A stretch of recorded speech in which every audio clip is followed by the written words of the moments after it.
Hi guys, welcome back to Compound and Everything. For those of you that are new here, my name is Chris and this channel is all about investing, finance and business.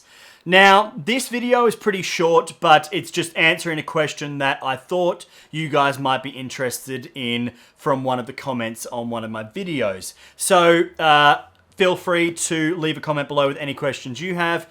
And yeah, enjoy the video. Cheers. Bridget has asked, Selfwealth seems to be a very popular platform, and with it soon to add US stocks into the mix, is Selfwealth a good buy, meaning the company itself?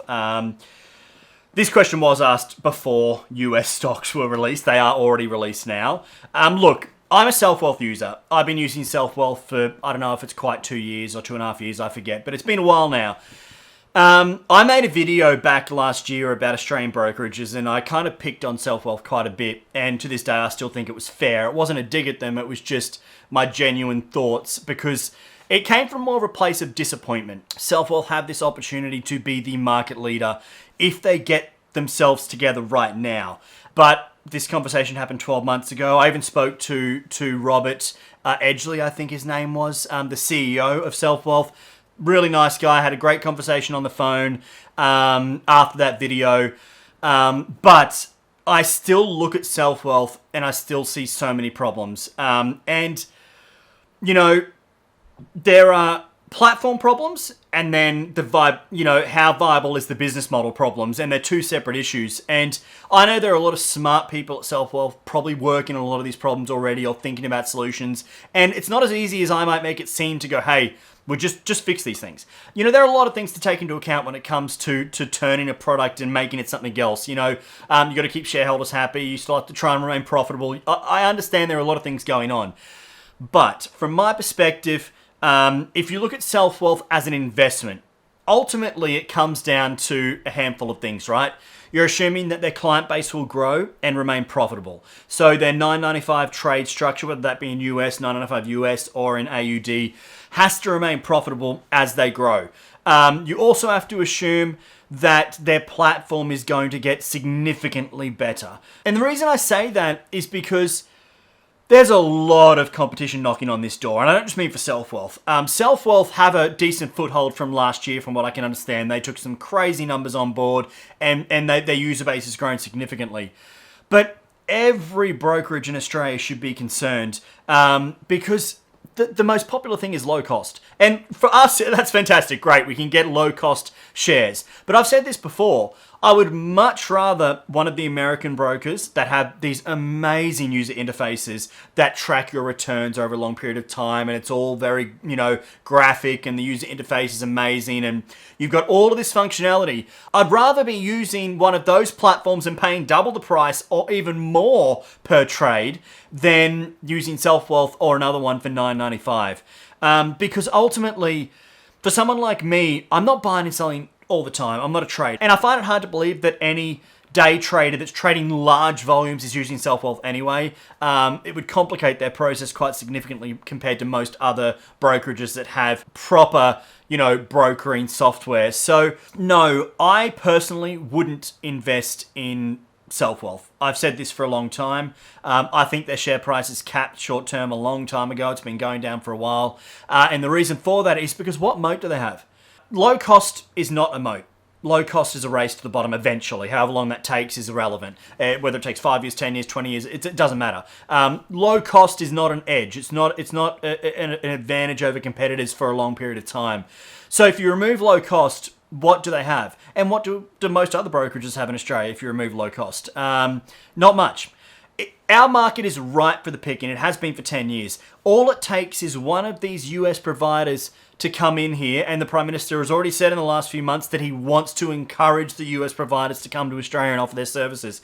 All it takes is one of them, like Robinhood, to drop here, and I would guess that the majority of people that came to Selfwealth last year would move most of their portfolios to Robinhood. Or one of the other ones. There's plenty of them in America. It doesn't have to be Robinhood. I know there's a stigma around Robinhood. I get that. It could be any of them. There are hundreds that are fantastic, and they really dominate the Australian market. And that's not out of spite. Like, this doesn't come from a place of spite. I don't hate Selfwealth. Like I said, Robert was great on the phone. I've used the platform for 2.5 years. I don't hate any of the other brokerages. But I just find it so disappointing that we haven't gotten to a point yet in Australia where someone doesn't have all of these basic tools. You've got a company like ShareSite who has a decent enough portfolio tracking system, but nothing like some of the ones that are offered internationally in Europe or in America. It amazes me that one of these bigger brokerages hasn't bought them out yet. Like, maybe they're already in talks, maybe they've been approached and they've said no. But just integrating ShareSite into one of these brokerages instantly takes it to the next level. You can rebrand it, you can make it look a little nicer, all of that stuff. But instantly, boom. And if you don't want to acquire them, just build the same thing. Go and build the portfolio tracking and build it into your software.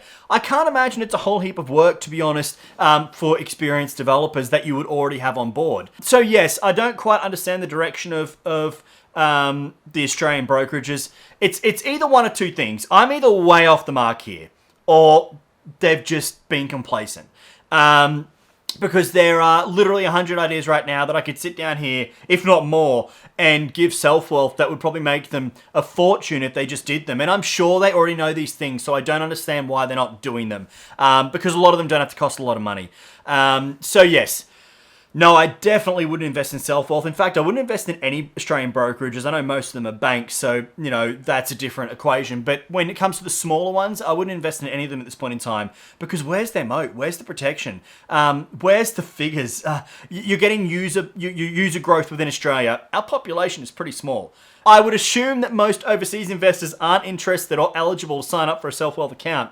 I know some can, but the market's capped. So investing in a company that has a cap on how much it can grow and a cap on its margins, it seems a little bit counterintuitive to me. Now, like I said, I could be missing something. And if I am, please tell me in the comments below.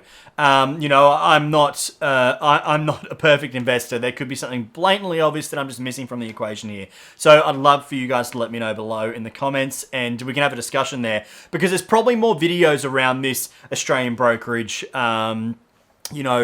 issue that I've got coming up, because I don't understand it. And I'd love for you guys to give me some context from your perspectives as to why you think maybe this stuff hasn't happened yet.